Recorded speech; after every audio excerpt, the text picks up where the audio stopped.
Work continues on the Supra, and it is now step 4 onwards. I think it's step 4 and step 5 with the rear axles.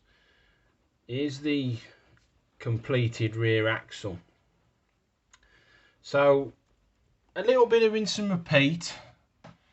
You've got to put the brake hubs into the back of the brake discs, which I'd already painted on the sprue with the little collar. So you just push that in, drop a glue inside the brake hubs themselves. The suspension rods with the coils are slightly different. They've got like a square triangular bit on one side and then a square on the bottom, slightly different to the front ones. You've got this main cross piece with two little rods on it, like V-shaped rods, and then you've got the other side of the suspension. So that's step 4. Then once you put step 4 together, then you've got step 5. If you remember from the front axle, you've got like that assembly there. There's the rear axle assembly. It's slightly different because on this one you put the drivetrain assembly and you put it inside from the bottom through the little V cut there, and then there's a peg hole there and a peg hole there which mounts onto the pegs on the back of there. Then you've got to mount that to the step 4 section, and then you've got to put the little like square C-shaped rod on there as well. And then once all that's dry, you've got to put it into the chassis, rinse and repeat from the front axle. So that's what I've got. Trying to manoeuvre those, the suspension with the coils, I had to glue that into the back of the brakes and then manoeuvre it through the V-shaped hole there. That was quite difficult because I hadn't 100% let the glue dry on the back of the brakes, and that kept wanting to pop out because there's 2 pins in there. And in the bottom here, you've got 2 pins in there. You probably just make it out there, look. Slightly different to the other one. I had to widen those with my little push drill. And again, for making sure you get it through the V shape, but like I said, you've got to try and get it round. And then gluing that onto the back of here with the drivetrain, you had to glue it into the eye hole there, which I had to widen slightly. Eye hole there. And then with those 2 little V-shaped rods, they go into the underneath there and there and there and there on the other side. That one hasn't quite met, but it doesn't matter because you're not going to see it once it's all set. So this is now just putting that back on there. It's very fiddly work indeed, especially with the suspension coils rods. So the suspension coil rods will go through those 2 holes there, and then I've got to feed that completed assembly into that hole there and that hole there, and then those 2 there at the back of that back box, which is actually, I think, is a fuel tank. Please correct me if I'm wrong. So I've now got to fiddle around with all that and then glue it down once I've managed to get it in. But so that's the rear axle finished. Right, welcome back. I've now completed the underneath chassis, steps 5 through 7 with the rear axle. So I've glued that into place, pushing those suspension coil arms through the holes. I had to part them slightly without breaking the glue seal. Once those have gone through, I then had to glue the 1 and the 2 pins there into those little holes, and then using my pressure clamps, 1 on each side, to hold those down. So while that was drying, I then went on to step 6, which is the rims and the tyres.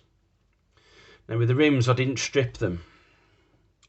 I just left the chrome on, and then just put some blue tack on around the inner lip and pushed it right down into that channel, and then masking tape round the rest of the rim, the side walls of the rim, and just sprayed some white primer on the inner rim itself, and then waited for that to dry, and then the appliance gloss white from Halford, sprayed that on. Took the blue tack away from all 4 wheels, and then put the 4 decals on. So you got one there, one there, one there. Microsol seal with the clear gloss. You've got one rim, which is a Volk Racing on the inside wall of the rim. So Microsol and seal. And then I've got the Bridgestone Potenza, which is those like on the very thin backing paper. You have to stick them down and then use your finger to put the water down, and then dab them dry, and then just peel the paper off. So that's all 4 of those. So once that was done, I then went on to step 7 and just glued the exhaust pipe.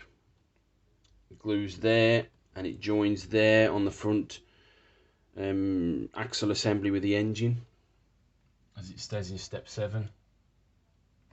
So you've got the exhaust pipe, the prop shaft, and then the brake vents for the rear axle. So there's your brake vent there. That just glues on the back with a square, and then a notch in some part of the suspension there. And then you've got the prop shaft, which just glues in the middle. So you just line it up with a C-shaped notch and the channel on the actual prop shaft assembly, and you just gently push it into place, and then just glue there, and then just I had to do a bit of filling there because there was a slight gap, and then just repainted that yellow. I've also glued the front bumper assembly on now with my mesh, which actually looks better because with the mesh it was square pattern, mine's like a diagonal pattern, and I actually think that looks better. So I just painted that in black, and then just like pushed it into place, and then just got my cocktail stick with some super glue and just put it on the various areas just to make sure it sticks properly. So that's that there. So all I've got to do now is just put the rims and tyres onto the brake assemblies, and then I can start the interior. So that's what it'll look like when it's finished. So next up will be the interior. So that's where I'm sitting at the moment. Right, now the underneath is complete, the underneath chassis. It's time for the next step, which is step 8, because the completion of the underneath chassis was step 7. So this is what represents step 8. So there's the instructions on the plans. That's all step 8. So you've got the centre console with the gear stick. You've got some kind of little cylinders. So you've got 4 cylinders. You've got these ones here, and then you've got the 2 at the back, which are underneath the main venting. Probably, I don't know if it's engine venting or brake venting. And the brake venting's in 2 parts, so you have to put the vents on top of the actual back of the vent with a pipe. And one square is bigger than the other on the actual venting square. So the venting square panels. So the smaller one goes on that side to your right, but if you're looking at the back, it's on the left. As you're looking at this is on the right, and the bigger one is on the left. So there's actually some square cutouts here. I had to widen those slightly because the vent, the actual grill part of the vent, is actually got to go right through. I don't know if you can see it. If I can get it, manoeuvre it slightly. Where are they? I've lost them. Oh, there they are. I don't know if you can see that there. And right underneath there, I think they're brake vents, to be honest. You probably can't see them, to be honest. You'd have to look at it at an angle with your naked eye. So widening some square cutouts slightly, and just pushing them into place, and then just putting a drop of glue with the Tamiya extra thin, let it seep down all the way around. Those little tanks there, I glued them in already, and then I had to get them in with the tweezers and then manoeuvre them in, then push them back into the holes because there's 2 tabs there. I don't know if it would have been easy to put them with that venting, because I reckon trying to manoeuvre them vents in, it's going to knock them out. Those are glued with 2 holes there, one there, one there. I had to widen the holes slightly.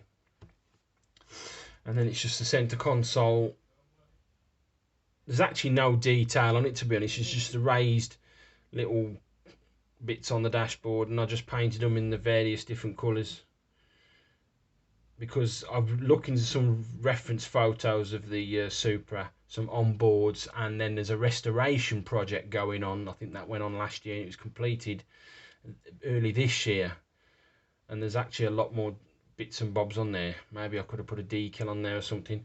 In fact, I might actually find a decal, see if there's I could shrink something down to go onto there. But that is what represents step 8, the first part of the interior. Right, a little bit more work on the Supra, painting all the parts to go for the second part of the interior in steps 9 and 10. So I've got the main dashboard, that's in matte black. The racing seat, which is anthracite, and then like a dark grey for the edges of the seat there. I've still got to put the carbon decal on the back. I've got some kind of hand switch there, like a hand lever, which will actually sit here when the driver's seat goes in. I've got the steering wheel, which I've painted the outer part in anthracite and the inner part in matte black. And then you've got the steering column, which is white, silver and black. And you've got the footwell area, which has got the pedals. You've got accelerator, which is in gunmetal. You got the I don't know which one's which. I think that's the clutch and that's the brake. So they're both in silver and anthracite for the pedals. You got black, silver and white. If you remember from the previous update, I said I didn't like the way the center console was blank. So you got blank there and blank there. Looking in my spares box, this is the Revel Top Gun sheet that I ordered from Revel as a spare part, along with them other spare parts that were missing on the F14. And I'd already done the interior by then, and I didn't use these console decals. So I'm actually going to use some of these because they're just about the right width. In the middle there's a line there, you probably just make it out, and that one as well. So I'm going to cut these out like a little square and put them on my center console. So it just gives it some depth. I don't like the way that's just blank. With all that being said on the sprue, that's where I'm sitting at the moment.